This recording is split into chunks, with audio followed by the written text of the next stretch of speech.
नमस्कार। राजेंद्र मुखर्जी कानून का एक अपराधी था जो धोखाधड़ी और अपनी बीवी की हत्या के जुर्म में कोलकाता की अलीपुर जेल में बंद था। राजेंद्र एक कपड़ा व्यापारी था, लेकिन बस नाम का व्यापारी, क्योंकि उसका असली धंधा तो लोगों के साथ फ्रॉड करना था, लोगों को धमकाना, मारना और पीटना था। राजेंद्र का रवैया थोड़ा गुस्सैल और शैतान प्रकृति का भी था, जिसका खामियाजा उसे बुरी तरह चुकाना पड़ा। फिलहाल अलीपुर जेल वर्ष 2019 में बंद हो चुकी है। यह कहानी 21वीं सदियों के शुरुआती दौर की है। जून की भीषण गर्मी में राजेंद्र नाम के एक अपराधी को कोलकाता की अलीपुर जेल में लाया गया। जेल में प्रवेश करने के बाद जेल के कुछ नियम कानून होते हैं, कुछ प्रशासनिक कार्य होते हैं। उसके बाद ही बैरक में ले जाया जाता है, जैसे कि कुछ स्वास्थ्य संबंधी जांच और भी बहुत कुछ। राजेंद्र मुखर्जी के साथ भी यही सब हुआ और उसे सबसे आखिरी की बैरक में ले जाया जाने लगा। नए कैदी को देखकर अन्य कोठरी में बंद कैदी जोर जोर से चिल्लाने लगे। राजेंद्र उन सभी कैदियों को घूर घूर कर देख रहा था, लेकिन आखिर में उसे एक कोठरी में अन्य 3 कैदियों के साथ बंद कर दिया। साथ ही उसे सख्त हिदायत भी दी गई कि यहाँ वो अन्य कैदियों के साथ अच्छे से रहे। कैदियों के बीच रहने के लिए भी जिगरा चाहिए होता है। सीधा साधा आदमी कभी कभी अन्य या पुराने कैदियों के शिकार हो जाते हैं, लेकिन राजेंद्र ऐसा नहीं था। वो बहुत बलवान और ऐंठू किस्म का आदमी था, या उसे हम निडर भी कह सकते हैं। जेल कर्मी राजेंद्र को हिदायत देकर वापस अपने काम में लग गए। इधर राजेंद्र चाहता था कि वो जेल में अपना दबदबा बना ले, जैसे कि उसने अपने इलाके में बना रखा था। कुछ दिन सब कुछ ठीक रहा, लेकिन एक हफ्ते बाद राजेंद्र मुखर्जी का अपने साथी कैदियों के साथ किसी बात पर झगड़ा हो गया। झगड़े की शुरुआत छोटी मोटी बहस से शुरू हुई थी, लेकिन बाद में उसने विकराल रूप ले लिया और हाथापाई शुरू हो गई।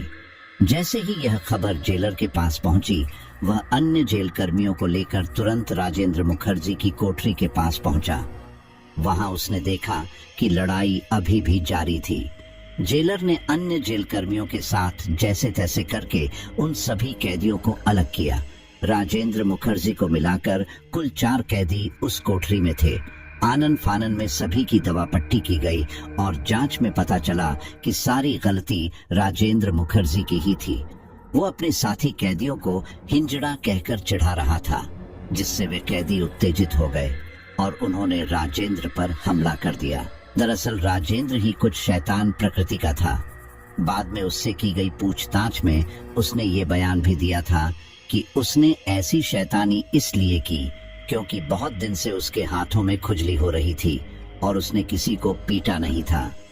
ऐसा बयान सुनकर जेलकर्मी भी आश्चर्य में थे। क्या कोई इतना मानसिक रूप से बीमार हो सकता है? फिलहाल जेल कर्मियों ने राजेंद्र मुखर्जी को सबक सिखाने के लिए उसे फांसी कोठी के सामने वाले बैरक में बंद करने की सजा दी। फांसी कोठी को अधिकतर सभी बैरक से दूर बनाया जाता है, ताकि जेल के कैदी उसे देखकर भय न खाए, और इसीलिए अक्सर जेल में यही होता है। जब किसी कैदियों में झगड़ा होता है या कोई कैदी जेल के नियमों का उल्लंघन करता है, तो उसे सजा के तौर पर फांसी कोठी के पास के या सामने के बैरक में बंद कर दिया जाता है, लेकिन कुछ दिनों के लिए। इसके पीछे की वजह यह है कि वह कैदी को डराना चाहते हैं कि अगर उन्होंने दोबारा कोई जुर्म किया तो उन्हें फांसी हो सकती है। जब कैदी फांसी कोठी को या फांसी के फंदे को देखते हैं, तो वह भय से दोबारा कोई गलती करने से डरते हैं। ऐसा ही कुछ राजेंद्र मुखर्जी के साथ भी हुआ था। उसे भी एक अलग अकेली कोठरी में बंद कर दिया गया। ये सारा वाकया दोपहर का था। लड़ाई करने के बाद राजेंद्र सुकून से अकेले कोठरी में सो गया और शाम के खाने के समय पर ही उठा। खाना खाने के बाद उसकी नींद गायब हो चुकी थी, क्योंकि वो दोपहर से सो ही रहा था। फांसी कोठी खुले आसमान के नीचे ही थी, जिसे राजेंद्र आराम से देख सकता था। उस समय उस कोठरी के पास कोई सिपाही भी तैनात नहीं था। शायद प्रशासन की कोई कमी रही थी, या फिर राजेंद्र के मन में भय पैदा करने की वजह से वहां कोई अन्य कैदी या फिर सिपाही मौजूद नहीं था। राजेंद्र अपनी कोठरी में इधर से उधर टहले जा रहा था। वो अकेला था और चारों तरफ सन्नाटा भी था। उसे वो सन्नाटा खाए जा रहा था। उसकी आंखों से नींद ओझल हो चुकी थी। जब उसकी नजर सामने फांसी के फंदे के ऊपर पड़ी तो वो कल्पना करने लगा कि आखिर फांसी कैसे होती होगी, कैसे लीवर खींचा जाता होगा। वो अपनी एक कल्पना में था कि अचानक उसे फांसी के तख्ते के पास एक आदमी नजर आया जिसका चेहरा काले कपड़े से ढका हुआ था। उस आदमी के दोनों हाथ पीछे की ओर करके बंधे हुए थे। राजेंद्र गौर से उस आदमी को देख रहा था। वो आदमी चुपचाप फंदे के पास जाता है और फंदा अपने आप गले में पड़ जाता है और अचानक उस आदमी के पैरों के नीचे का तख्ता खुल जाता है, जिस वजह से वो लटक जाता है। वो आदमी अपने पैरों को आपस में रगड़ रहा था, उसकी जान निकल रही थी। ये नजारा देखकर राजेंद्र चीख पड़ता है। उसकी चीख सुनकर दो सिपाही भागकर राजेंद्र की तरफ आते हैं। वो राजेंद्र से पूछते हैं, क्या हुआ, चीखे क्यों? राजेंद्र एक बार फिर फांसी के तख्ते की तरफ देखता है। अब उसके सामने कोई कुछ नहीं था।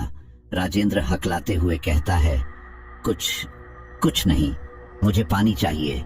उनमें से एक सिपाही कहता है, ठीक है, मैं लेकर आता हूँ। वह सिपाही जाते जाते रुकता है और राजेंद्र की कोठरी के अंदर नजर डालता है तो वहां एक घड़ा रखा हुआ था। वह सिपाही कहता है, घड़ा तो रखा है, उसमें पानी खत्म हो गया क्या? तभी राजेंद्र थोड़ा असमंजस में पड़ते हुए कहता है, अरे हाँ, मैंने देखा ही नहीं, माफ कीजिए। अभी दोनों सिपाही बिपिन और भुवन राजेंद्र की कोठरी के बाहर ही खड़े थे और आपस में बातें कर रहे थे।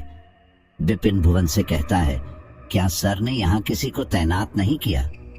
भुवन भी जवाब देता है, हाँ, शायद इस राजेंद्र को सबक सिखाने के लिए, ताकि यह अकेले पड़े पड़े और बोर हो जाए।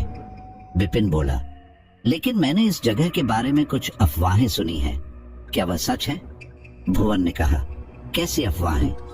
बिपिन ने कहा, मैंने सुना है कि 1 महीने पहले यहाँ किसी आदमी को फांसी दी गई थी। यहाँ उसी की आत्मा टहलती है और रात में यहाँ आने जाने वाले लोगों को परेशान करती है। भुवन ने जवाब दिया, ऐसा कुछ नहीं है, चलो यहाँ से चलते हैं। बिपिन ने कहा, लेकिन कैदी को हम अकेले नहीं छोड़ सकते ना, यह तो नियमों के खिलाफ है। कहीं इसने आत्महत्या या कुछ और हरकत कर ली तो बात तो हम लोगों पर ही आएगी। भुवन बोला, अरे तुम इस बात की टेंशन क्यों लेते हो? जब हमें ऊपर से आर्डर ही नहीं है यहाँ रुकने के लिए तो हम क्यों रुके? बिपिन ने कहा, लेकिन यहाँ के कुछ कैदी बता रहे थे कि यह जगह सही नहीं है। यहाँ के दूसरे गार्ड ने भी यहाँ कुछ अजीब हरकतें देखी हैं। भुवन ने कहा, अब तुम फालतू बातें मत करो, यह जेल है, इस तरह की अफवाहें उड़ाना आम है। इन कैदियों का क्या है, खुद तो कोठरी में पड़े रहते हैं, थोड़ा बहुत काम किया तो किया, बाकी हमारे लिए मुसीबत का सबक बनते हैं। चलो यहाँ से। भुवन बिपिन का हाथ पकड़कर वहां से ले जाता है। जैसे ही दोनों सिपाही 2-4 कदम आगे बढ़ते हैं, राजेंद्र उन्हें रोकता है और उनसे पूछता है, सर, क्या यहाँ कोई गार्ड खड़ा नहीं होगा? राजेंद्र के मुंह से ये सुनकर भुवन मुस्कुराता है और उसकी बात का जवाब दिए बिना ही वहां से वे दोनों सिपाही चले जाते हैं। मानो या ना मानो, लेकिन राजेंद्र के मन में एक डर घर कर गया था। वह एक दबंग किस्म का आदमी था, लेकिन इस तरह डर का एहसास उसे पहली बार हुआ था।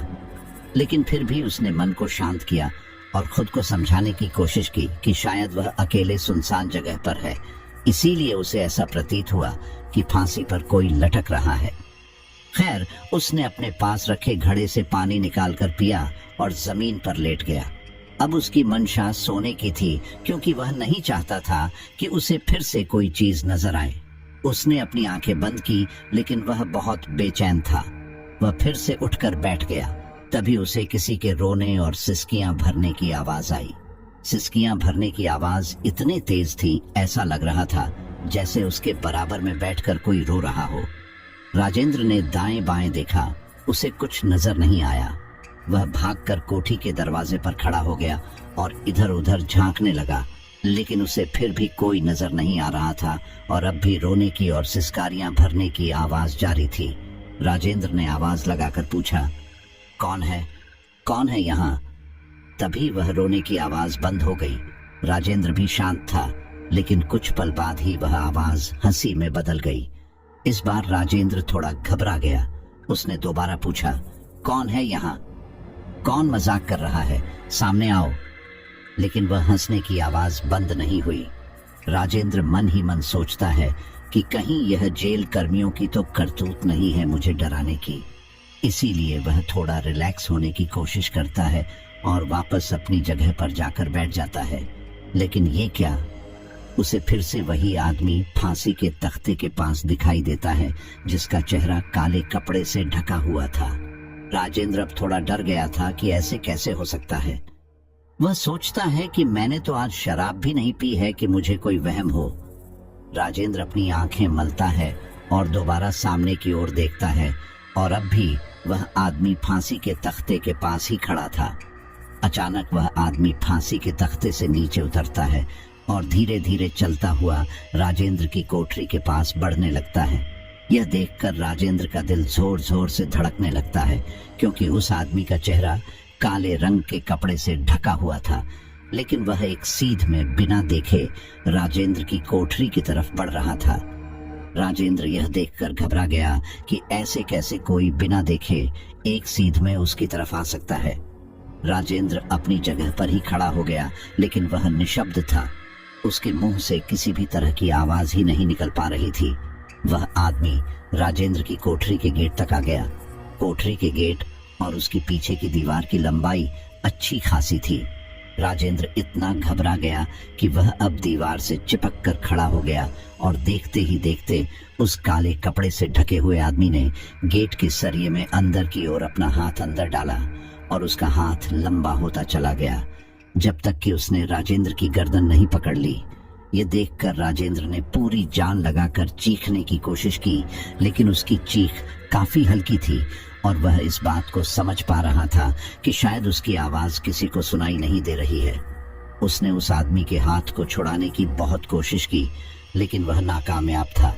राजेंद्र समझ चुका था कि ये कोई आदमी नहीं, एक भूत है।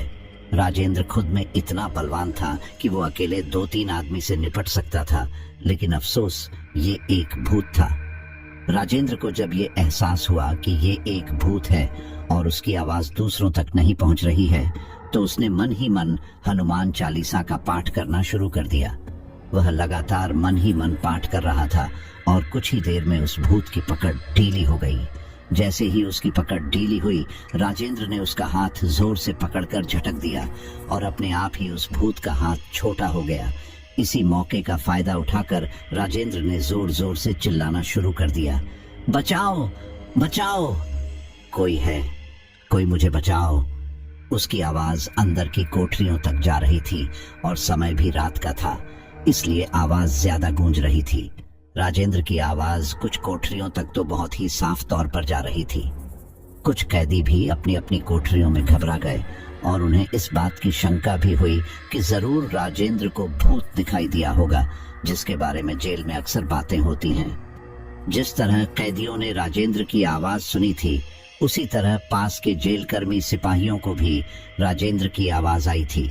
राजेंद्र की आवाज सुनकर बिपिन और भुवन वापस राजेंद्र की तरफ भागते हुए आए। उन्होंने देखा कि राजेंद्र अभी भी चिल्ला रहा है। उन दोनों ने राजेंद्र को शांत कराया। भुवन ने आते ही कहा, क्यों चीख रहे हो? अगर जेलर साहब आ गए तो तुम्हारी पिटाई कर देंगे। राजेंद्र घबराता हुआ कहता है, सर प्लीज, मुझे यहाँ नहीं रहना, मुझे यहाँ से निकाल दो। चाहे आप मेरी पिटाई कर लो, लेकिन मुझे यहाँ नहीं रहना। भुवन गुस्से में कहता है, ज्यादा दिमाग खराब मत करो, मुझे पता है तुम ड्रामा कर रहे हो, चुपचाप बैठे रहो। बिपिन ने कहा, एक बार इसकी बात सुन तो लो। भुवन बोला, अरे यार तुम्हें नहीं पता, ये कोई ऐसा वैसा बदमाश नहीं है, तुम्हें इसकी सुबह की बात तो पता है ही, ये हमारे साथ भी चाल चल रहा है। राजेंद्र गिड़गिड़ाता हुआ बोला, प्लीज सर, गेट खोल दो, आप मुझे किसी दूसरी कोठरी में बंद कर दीजिए, लेकिन मुझे यहाँ नहीं रहना। भुवन जोर से राजेंद्र को डांटता है और कोठरी के बाहर लगे ताले को चेक करता है कि वह ठीक से लगा हुआ है या नहीं। राजेंद्र दोबारा कहता है, सर प्लीज, यहाँ पर एक भूत है, मैं सच कह रहा हूँ, आप मुझे यहाँ से निकाल लीजिए। भुवन हंसता है और आसपास देखता है, कहाँ है? मुझे तो कोई भूत नजर नहीं आ रहा, और तुम तो बहुत बदमाश बनते हो ना, तो भूत से निपट लेना। राजेंद्र बोला, सर प्लीज, मैं मजाक नहीं कर रहा हूँ, आप मेरी बात का विश्वास कीजिए। वह फांसी के तख्ते पर था और वो मेरी तरफ बढ़ा। उसने मेरी गर्दन पकड़ी। चलिए सर, आप मुझे इस कोठरी से मत निकालिए, लेकिन प्लीज आप यहाँ खड़े रहिए, मुझे डर लग रहा है। भुवन ने कहा, अच्छा तो तुम्हें डर भी लगता है? मुझे तो लगा था कि तुम सिर्फ लोगों को डराना जानते हो, इसीलिए तुम्हें यहाँ पर रखा गया है, ताकि तुम डरो और दूसरे के डर को भी समझो। अभी ज्यादा नाटक मत करो, चुपचाप पड़े रहो, थोड़ी देर में सुबह हो जाएगी, जेलर साहब तुमसे खुद निपट लेंगे। उन्हें बताना ये अपनी भूत वाली कहानी। इतना कहकर भुवन जाने लगता है, लेकिन विपिन को राजेंद्र पर तरस आ रहा था, लेकिन वह अभी नया था, इसलिए ज्यादा कुछ नहीं कर सकता था। खैर, भुवन और विपिन राजेंद्र की बातों को झूठ मानकर वहां से चले जाते हैं।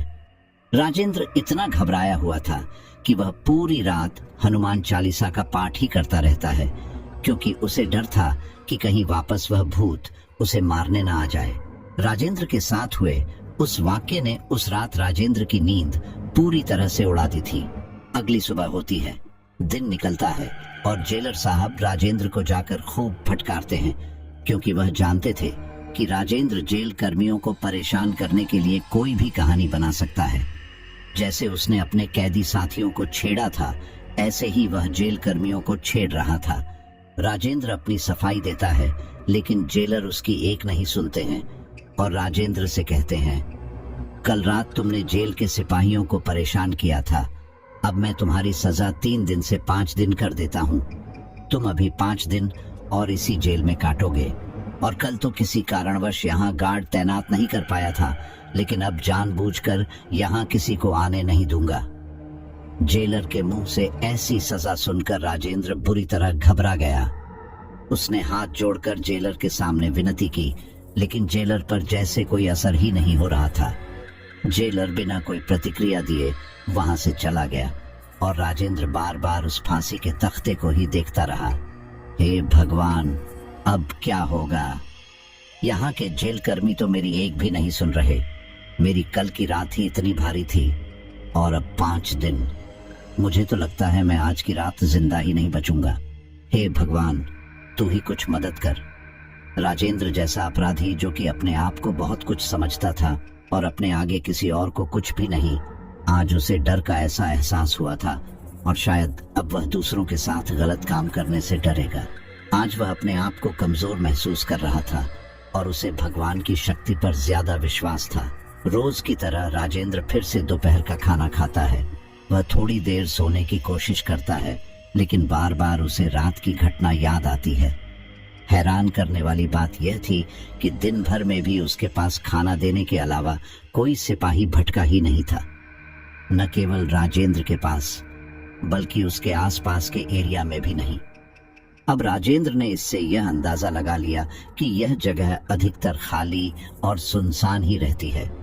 यहाँ पर कोई बिना काम के नहीं आता होगा और उसके साथ जो घटना हो रही है वो शायद इससे पहले किसी के साथ हुई ही नहीं है, तभी कोई उस पर विश्वास नहीं कर रहा। आज राजेंद्र अपने गलती और बदमाशी के लिए पछता रहा था, लेकिन अब वह कर भी क्या सकता है? आगे जो होना था उसे तो भुगतना ही था। जल्द ही शाम भी ढल जाती है और रात के खाने का समय हो जाता है। एक जेल कर्मी राजेंद्र को खाने की थाली लाकर देता है तो राजेंद्र उससे कहता है, भैया सुनो, क्या तुम आज रात यही बाहर रुक जाओगे? वह जेल कर्मी उत्तर देता है, क्यों, क्या हुआ? राजेंद्र ने कहा, यहाँ एक भूत है। कल रात उसने मुझे मारने की कोशिश की थी। मैंने जेलर से भी कहा, लेकिन वह मेरी बात पर विश्वास नहीं कर रहे हैं। अब अंधेरा हो चुका है, वो भूत फिर वापस आ जाएगा। वह जेल कर्मी हंसते हुए बोला, मुझे पागल समझा है क्या जो मैं तुम्हारी बात पर विश्वास कर लूं? तुम जैसे न जाने कितने लोग यही कहते हैं जब उन्हें सजा से बचना होता है। अरे, जब यहाँ रुकना इतना कठिन लगता है तो ऐसी गलतियां करते ही क्यों हो जो सजा भुगतनी पड़े। अपनी बात कहकर वह जेल कर्मी वहां से चला जाता है और राजेंद्र उसे आवाज लगाता रहता है। राजेंद्र गुस्से में खाने की थाली को फेंक देता है और मन ही मन जेलर और जेल कर्मियों को गाली देता है। अब वह बेचैन होने लगता है। रात के लगभग 9 बजे थे। सभी कैदी अपने अपने बैरक में सो चुके थे। उधर जेल कर्मी अपने कामों में व्यस्त थे। गर्मी अपने चरम पर थी। राजेंद्र भी पसीना पसीना हो रहा था। राजेंद्र को पसीना आने की दूसरी वजह उसका डर भी था। वो बार बार अपनी नजरों को उस फांसी के तख्ते से ओझल करता रहता था। लगभग 1 घंटा बेचैन होने के बाद राजेंद्र को नींद आने लगी, क्योंकि वो पिछली रात भी ठीक से नहीं सोया था और न ही आज दोपहर सो पाया था। फिलहाल सब कुछ नॉर्मल था, इसीलिए उसकी झपकी लग गई। रात के कुछ 2 बजे होंगे। उसी समय राजेंद्र को किसी के चलने की आवाज आने लगी, जिससे उसकी नींद खुल गई। जब वह नींद से जागा था तो एक पल के सब कुछ भूल ही गया था, लेकिन अगले ही पल उसके मन में फिर से डर पैदा होने लगा। उसे कल रात की घटना फिर से याद आने लगी। इसी बीच उसे किसी के कदमों की आवाज साफ तौर पर सुनाई दे रही थी। राजेंद्र की हिम्मत नहीं हो रही थी कि वो खड़े होकर झांक कर देखे या फिर कुछ बोले। एक तरीके से वो खुद को छुपाए रखने की कोशिश कर रहा था, लेकिन क्या भूत से छुपना आसान है? राजेंद्र की यह कोशिश बिल्कुल नाकामयाब थी। उसे आज फिर से किसी के रोने की आवाज आने लगी। वह घबराकर दीवार के कोने में चिपक कर बैठ गया। राजेंद्र बिल्कुल शांत था और रोने की सिसकियां को सुन रहा था। उसे ऐसा लग रहा था कि जैसे वो रोने की आवाज उसकी कोठरी से ही आ रही है, लेकिन उसे आसपास कोई भी दिखाई नहीं दे रहा था। वह रोने की आवाज धीरे धीरे तेज होती जा रही थी, जो कि राजेंद्र के कानों को तकलीफ देने लगी थी। लेकिन राजेंद्र खुद कोई भी आवाज निकालना नहीं चाहता था, क्योंकि उसे डर था कि कहीं भूत उसकी आवाज सुनकर वापस ना आ जाए। राजेंद्र को वो आवाज इतनी बुरी लगने लगी थी कि वह उस कोठी से निकलने के लिए गेट की तरफ दौड़ा। लेकिन ये क्या, गेट तो बाहर से बंद था, उस पर तो ताला लटका हुआ था। उसने गेट के सरिये को पकड़कर खोलना चाहा, लेकिन अफसोस वह इतना बलवान भी नहीं था कि जेल में बने मोटे सरिये के दरवाजे को तोड़ पाता। इसी बीच उसकी नजर सामने फांसी कोठी यानी कि फांसी के तख्ते पर गई, जहां उसने देखा कि लीवर जिससे फांसी के तख्ते खुलते हैं अपने आप खींचा है। लीवर के खींचते ही तख्ता खुल गया, लेकिन इस बार उसे कल वाला काले कपड़े से मुंह ढका भूत दिखाई नहीं दिया। ये घटना राजेंद्र के मन में सकारात्मक और नकारात्मक दोनों तरीके से प्रभाव डाल रही थी। एक तरफ वह इस बात को लेकर खुश था कि आज उसे कल वाला भूत दिखाई नहीं दिया, लेकिन दूसरी तरफ डरा हुआ भी था, क्योंकि रोने की आवाज उसके बिल्कुल नजदीक से आ रही थी और जिस बात का डर था वही हुआ। वह अपनी कोठरी में जैसे ही पीछे की तरफ पलटा, उसके सामने वही भूत खड़ा था जिसने कल उसे मारने की कोशिश की थी। राजेंद्र की सिट्टी पिट्टी गुम हो चुकी थी। अब उसने चीखना शुरू कर दिया, बचाओ जेलर साहब। राजेंद्र कोठरी के गेट को हिलाने की कोशिश करता है और चीखता है, लेकिन उसकी चीख किसी को भी सुनाई नहीं दे रही थी। राजेंद्र समझ चुका था कि अब उसकी मदद करने कोई नहीं आने वाला। राजेंद्र गुस्से में उस भूत से बोला, कौन है तू? मेरे पीछे क्यों पड़ा है?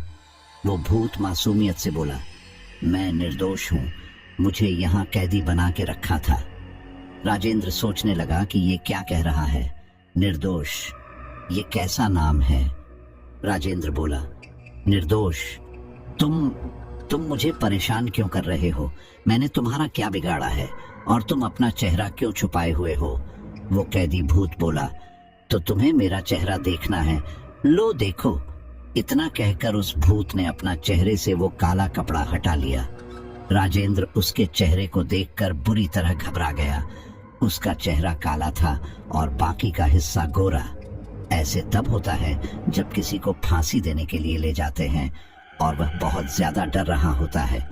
राजेंद्र घबराता हुआ हाथ जोड़कर बोला, देखो मुझे कुछ मत करो, मैं तुम्हें नहीं जानता तो मुझे परेशान क्यों कर रहे हो? मैंने तुम्हारा कुछ नहीं बिगाड़ा, प्लीज यहाँ से चले जाओ। भूत गुस्से में बोला, मैंने भी किसी का कुछ नहीं बिगाड़ा था, जैसे तुम गिड़गिड़ाकर कह रहे हो तुमने कुछ नहीं किया। ऐसे ही मैं भी रोया था, गिड़गिड़ियां था, लेकिन मेरी भी किसी ने सुनी। इसी कोठरी में मुझे 1 हफ्ता बंद रखा और जो गलती मैंने की ही नहीं उसकी सजा मुझे मिली। इसीलिए मैं किसी को भी नहीं छोड़ूंगा। वो फांसी का फंदा देख रहा है ना, उसी पर तुझे मौत दूंगा। और इतना कहने के बाद उसने राजेंद्र का गला पकड़ा और उसे ऊपर की ओर उठाने लगा।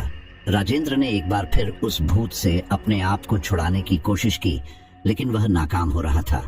अपने हाथ पैरों की ही जान लगाकर उससे छूटने की कोशिश कर रहा था, जो कि उसके लिए लगभग नामुमकिन था। भूत उसका गला इतना जोर से दबा रहा था कि राजेंद्र की जीभ भी बाहर आने लगी थी, उसकी आंखें फैलने लगी थी। राजेंद्र को ध्यान आया कि भूत से लड़ना उसके बस की बात नहीं, उसके भगवान ही उसे बचा सकते हैं। तो उसने एक बार फिर हनुमान चालीसा का पाठ शुरू किया। राजेंद्र ने जैसे ही हनुमान चालीसा का पाठ शुरू किया, उस कैदी के भूत ने राजेंद्र को जमीन पर पटक दिया। जमीन पर पटकने से राजेंद्र के सिर से खून निकलने लगा। वह उठकर बैठ गया और अपना खून अपने हाथ से साफ करने लगा। इस बीच उसने हनुमान चालीसा पढ़नी बंद कर दी थी, जिसकी वजह से वह भूत दोबारा सक्रिय हो गया और उसने पास में रखे घड़े को राजेंद्र के सिर पर मारा। राजेंद्र खुद को संभालता, इससे पहले ही उस पर दूसरा हमला हो चुका था और वह भी सिर की उसी चोट पर। राजेंद्र अवचेतन अवस्था में जाने लगा था। वह हनुमान चालीसा पढ़ने की काफी कोशिश कर रहा था, लेकिन वह मजबूर था। उसके हाथ की हड्डी टूट चुकी थी, जिस वजह से वह जमीन के सहारे भी उठ नहीं पा रहा था, और दूसरी बात, अब वह बेहोश हो चुका था, जिस वजह से वह हनुमान चालीसा को नहीं पढ़ पा रहा था। राजेंद्र को इस तरह बेहोशी में पड़ा देखकर उस भूत को बहुत खुशी मिल रही थी। वह राजेंद्र को अपनी शक्तियों के द्वारा हवा में इधर से उधर पटक रहा था। वैसे तो राजेंद्र बेहोश हो चुका था, लेकिन दर्द से कभी कभी कराह उठता था। भूत के चेहरे पर जो काला कपड़ा ढका हुआ था, उसने वह काला कपड़ा राजेंद्र के मुंह पर ढका और उसे बाहर ले जाने के लिए आगे बढ़ा, लेकिन तभी उस भूत को घंटियों की आवाज आने लगी। घंटी कोई ऐसी वैसी नहीं, आरती की घंटियां। दरअसल जेल के पीछे एक छोटी सी बस्ती है। वहां लोगों ने आज रात दुर्गा पूजा और जागरण का आयोजन रखा था। पूजा काफी धूमधाम से मनाई जा रही थी। साथ ही आरती की घंटी की पवित्र ध्वनि रात होने के कारण दूर दूर जा रही थी। साथ ही मंत्रों का उच्चारण भी हो रहा था, जो कि जेल में भी आसानी से सुनाई दे रहा था। उस पवित्र ध्वनि को सुनकर उस कैदी भूत को परेशानी होने लगी और वो उस समय वहां से गायब हो गया। दुर्गा माँ का जागरण सारी रात चला। जब सूरज निकलने लगा था तो प्रसाद बंटना शुरू हो चुका था। सूरज की पहली किरण के साथ जेल के अंदर भी सब कुछ नॉर्मल हो गया, लेकिन राजेंद्र अभी भी बेहोश जमीन पर उल्टा लहूलुहान पड़ा था। सुबह 7 बजे जब एक जेलकर्मी राजेंद्र के लिए नाश्ता लाया तो उसने राजेंद्र को बहुत बुरी हालत में पाया। उस जेलकर्मी ने गेट पर लगे ताले को भी देखा, वो अच्छी तरह बंद था। अब वह जेलकर्मी भागता हुआ जेलर के पास गया और राजेंद्र के बारे में बताया। जेलर अन्य सिपाहियों के साथ फांसी कोठी की ओर दौड़ पड़ा। इन सिपाहियों में भुवन और बिपिन भी शामिल थे। जैसे ही ये लोग वहां पहुंचे तो राजेंद्र की हालत देखकर आश्चर्य में पड़ गए कि राजेंद्र को इतनी बुरी तरह किसने मारा है। जेलर की नजर गेट पर पड़े ताले पर पड़ी। ताला भी बंद था। जेलर ने ताले को खींच कर देखा तो सच में ताला अच्छे से बंद था, यानी कि अंदर कोई नहीं गया था। तो फिर राजेंद्र की ऐसी हालत किसने कर दी थी? उसने पास खड़े सिपाहियों से पूछा, तुम में से किसने इसका ये हाल किया? सभी सिपाही मना करने लगे और हैरानी से राजेंद्र को देखने लगे। जेलर भी जानता था कि उसके जेलकर्मी ऐसा नहीं कर सकते। जेलर ने सिपाहियों से कहा, जल्दी से ताला खोलो, राजेंद्र को बाहर निकालो, इसे डॉक्टर को दिखाना जरूरी है। भुवन ने जल्दी से ताला खोला और अन्य सिपाहियों की मदद से जेल परिसर के डॉक्टर के पास लेकर गए। जेल परिसर के डॉक्टर ने राजेंद्र की मरहम पट्टी तो कर दी, लेकिन वह उसे होश में नहीं ला पाए। शायद उसे काफी गहरा सदमा लगा था और जेल परिसर में प्राथमिक इलाज की सुविधा थी और राजेंद्र की हालत ज्यादा खराब थी। जब 1 घंटे तक भी राजेंद्र को होश नहीं आया तो महानिरीक्षक ने जेलर को आदेश दिया कि वह राजेंद्र को अस्पताल ले जाए। जेलर ने तुरंत एम्बुलेंस को बुलाया। जेलर और अन्य 2 जेलकर्मी बिना देरी के राजेंद्र को लेकर पास के ही अस्पताल में चले गए। हालांकि अस्पताल भी आधे घंटे की दूरी पर था। वहां पहुंचते ही पट्टियों से लिपटे हुए एक आदमी को देखकर आसपास के लोग इकट्ठा हो गए हैं। कुछ ही देर में वहां पर मीडिया और प्रेस वाले भी आ चुके थे। उस दौर में लोग अधिकतर रेडियो सुनना पसंद करते थे। टीवी भी थे, लेकिन हर घर में नहीं। अखबार भी कुछ अमीर घरों में या फिर दुकानों वगैरह पर आते थे। इसीलिए शुरू में ज्यादा लोगों तक ये खबर नहीं पहुंच पाई।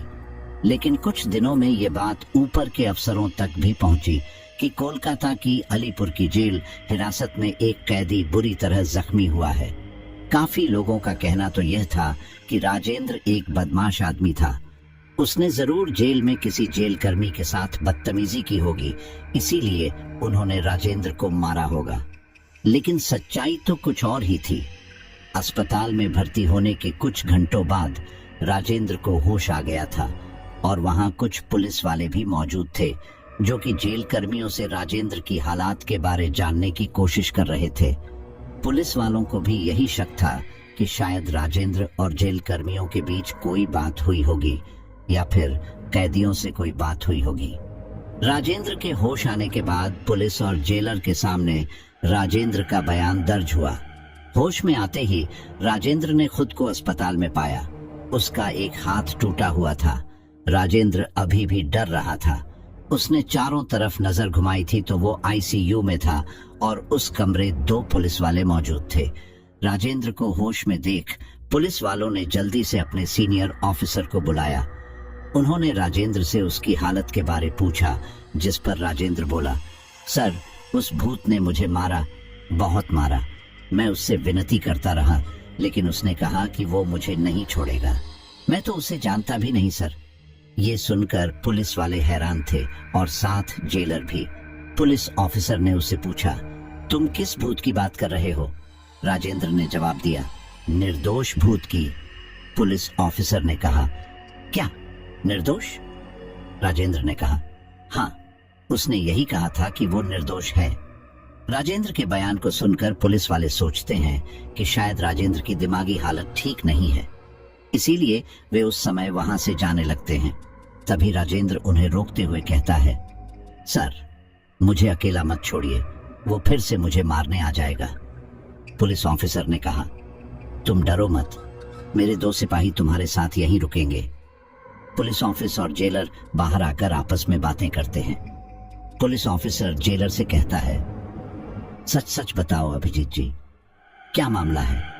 ये राजेंद्र इतनी बहकी बातें क्यों कर रहा है? तुम लोगों ने उसे बहुत टॉर्चर किया है ना? जेलर ने कहा, नहीं, आप हमारे जेल कर्मियों से पूछ लीजिए। हमने तो उसे बस फांसी कोठी के पास सजा के तौर पर रखा था। आप चाहे तो जेल में आकर अन्य लोगों और कैदियों का बयान भी ले सकते हैं। पुलिस ऑफिसर बोले, तो तुम क्या कहना चाहते हो कि राजेंद्र की भूत वाली कहानी सच्ची है और उसे सजा के लिए भी अकेले कैसे छोड़ दिया? आपकी इस हरकत पर कार्यवाही भी हो सकती है और मेरी तो ये भूत की बात समझ से परे है। जेलर ने कहा, नहीं सर, मेरा वो मतलब नहीं है, लेकिन जेल के किसी आदमी ने उसके साथ ऐसा नहीं किया और ताला तो बंद था। उसकी बस एक ही चाबी है, वो भी हमारे पास ही रहती है। आप चाहे तो महानिरीक्षक जी से भी पूछ सकते हैं। पुलिस ऑफिसर ने कहा, ऐसे कैसे हो सकता है कि कोई राजेंद्र की कोठरी में गया नहीं और उसकी इतनी बुरी हालत हो गई? जेल की दीवारें भी इतनी ऊंची हैं, भला कोई कैसे अंदर आ सकता है? जेलर बोला, यही तो मुझे समझ नहीं आ रहा, कहीं कुछ तो गड़बड़ हुई है। पुलिस ऑफिसर ने कहा, वो तो हम पता लगा ही लेंगे कि क्या गड़बड़ हुई है। वो एरिया पूरी तरफ सील कर चुके हैं, जल्द ही पता चल जाएगा कि आखिर ये हरकत किसकी है। जेलर निशब्द खड़ा था। वो कहता भी क्या? एक पल के लिए वो राजेंद्र की बात याद करने लगा कि वो बेचारा कितनी मिन्नतें कर रहा था कि उसे इस कोठी में नहीं रहना, लेकिन मैंने उसकी एक भी बात नहीं मानी। कहीं सच में किसी भूत ने ही तो? अरे नहीं, लेकिन फिर कौन? लेकिन उसे अपने एक जेल कर्मचारी की बात भी याद आई। उसने भी कुछ दिन पहले फांसी कोठी के पास एक कैदी की आत्मा के बारे में बताया भी था, लेकिन उस पर भी किसी ने विश्वास नहीं किया। जेलर जेल में वापस आकर सभी कैदियों से सख्ती से पूछताछ भी करता है, लेकिन उसे कोई भी क्लू नहीं मिलता। इस घटना के बाद बिपिन और भुवन राजेंद्र की बात जेलर को बताते हैं कि राजेंद्र उनसे भी मिन्नतें कर रहा था, कि उसे किसी दूसरी कोठरी में शिफ्ट कर दो, लेकिन उसकी बात किसी ने भी नहीं मानी। दूसरी बात यह थी कि अगर किसी इंसान ने भी राजेंद्र को मारा है तो राजेंद्र भूत की झूठी कहानी क्यों गढ़ेगा? क्या वह नहीं चाहेगा कि उसका असली गुनहगार पुलिस के हाथों आए? इसीलिए राजेंद्र के बयान ने जेलर को उसकी भूत वाली कहानी पर सोचने को मजबूर कर दिया। साथ ही पुलिस भी यही विचार कर रही थी कि राजेंद्र जैसा बदमाश इतना पिटने के बाद भी इतनी झूठी कहानी क्यों कहेगा। अगर सच में किसी इंसान ने ही उसे मारा होता तो वह जरूर बताता, और राजेंद्र इतना कमजोर नहीं था कि वह यूं ही किसी इंसान से पिट जाए। उसकी हालत देखकर लग रहा था कि उसे बहुत बुरी तरह टॉर्चर किया गया है। साथ ही जब पुलिस ने फांसी कोठी के आसपास के एरिया और दीवारों का अच्छे से मुआयना कराया तो वहां कोई भी ऐसा सबूत नहीं मिला जो यह गवाही देता कि इस जेल में बाहर से कोई आया था या राजेंद्र की कोठरी के अंदर कोई गया था। जेल के अन्य कर्मचारियों से भी यही पता चली कि जिसमें राजेंद्र रहता था उस कोठरी की एक ही चाबी थी और वह भी जेलर के पास ही रहती थी। एक पल के लिए पुलिस का शक जेलर पर भी गया क्योंकि वह थोड़े सख्त थे, लेकिन जेल के अन्य कर्मियों ने जेलर का साथ दिया और बताया कि उस दिन जेलर अन्य जेल कर्मियों के साथ जेल के रिनोवेशन के काम में ही लगे हुए थे और सुबह 4 बजे जाकर अपने कमरे में सोए गए थे। जेलर के साथ उनका एक गार्ड भी रहता था, जिसकी गवाही के चलते जेलर पर शक करना सही नहीं था। अन्य कैदियों से जब पूछताछ की गई तो कुछ कैदियों ने भी भूत वाली कहानी सुनाई। पुलिस के हाथ अब खाली थे, ना उनके पास कोई सबूत था, ना कोई गवाह, और साथ ही राजेंद्र की भूत वाली कहानी। कानून में भूत प्रेतों के लिए कोई जगह नहीं है, इसीलिए राजेंद्र के इस केस को यूं ही बंद कर दिया गया। जब राजेंद्र की हालत में थोड़ा सुधार आया तो उसे वापस जेल में शिफ्ट करने की तैयारी की गई।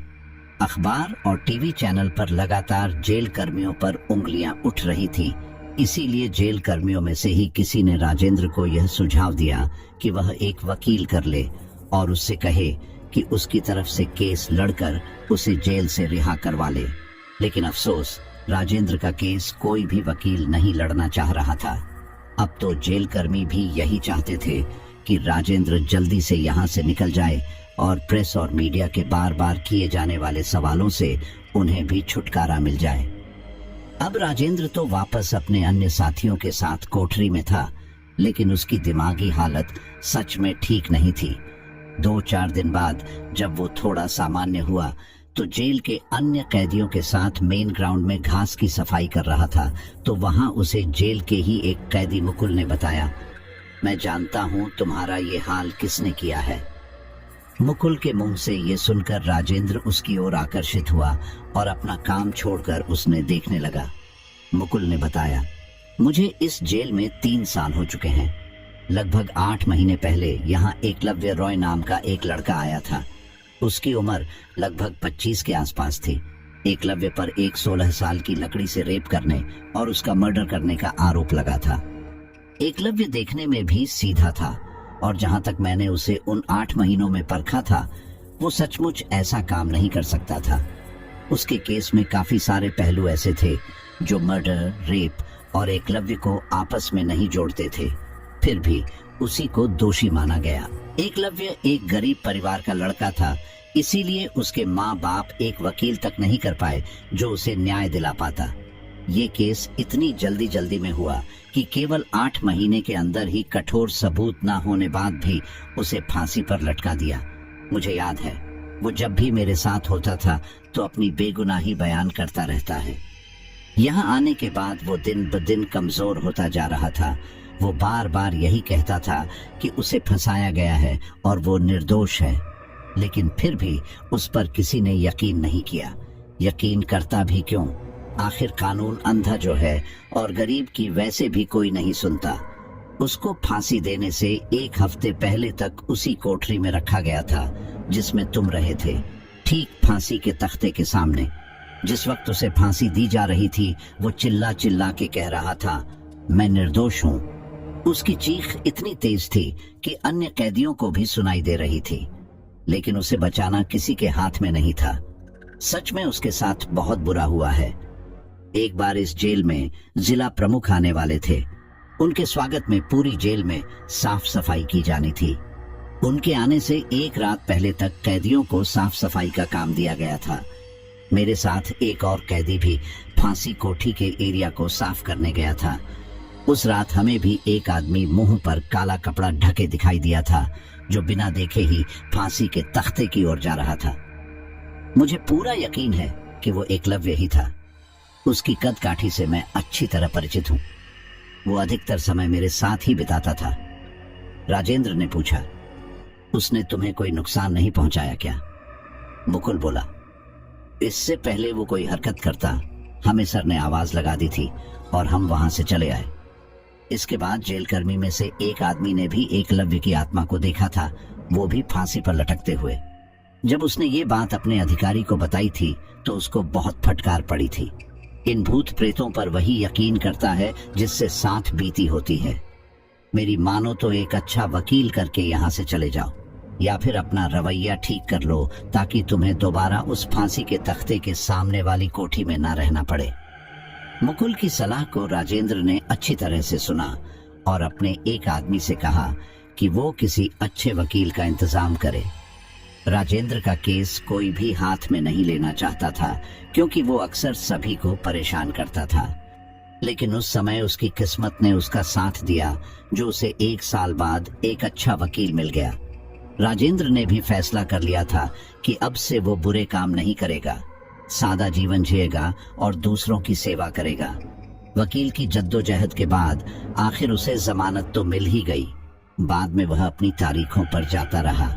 आज भी राजेंद्र जब किसी को अपने साथ हुई घटना के बारे में बताता है तो बहुत लोगों को यकीन नहीं होता, लेकिन कुछ उस घटना को सच मानते हैं, क्योंकि अब राजेंद्र पूरी तरह बदल चुका था। राजेंद्र तो बचकर आ चुका था, लेकिन उसके बाद भी शायद किसी के साथ ऐसा ही हुआ होगा। सन 2019 में अलीपुर जेल को ये कहकर बंद कर दिया कि यहाँ उपयुक्त सुविधाएं नहीं थी। सुविधाएं नहीं थी या फिर वहां कुछ और ही चला रहा था, ये तो भगवान ही जाने। राजेंद्र की घटना के बाद भी अलीपुर जेल के भूत के वाकये बंद नहीं हुए थे। कौन जाने राजेंद्र की तरह और कोई कैदी भी एकलव्य का शिकार हुआ हो। जहां तक सुविधाओं की बात है, प्रशासन चाहता तो सुविधाएं उपलब्ध हो सकती थी, लेकिन किसी ने कोशिश क्यों नहीं की, ये सोचने वाली बात है।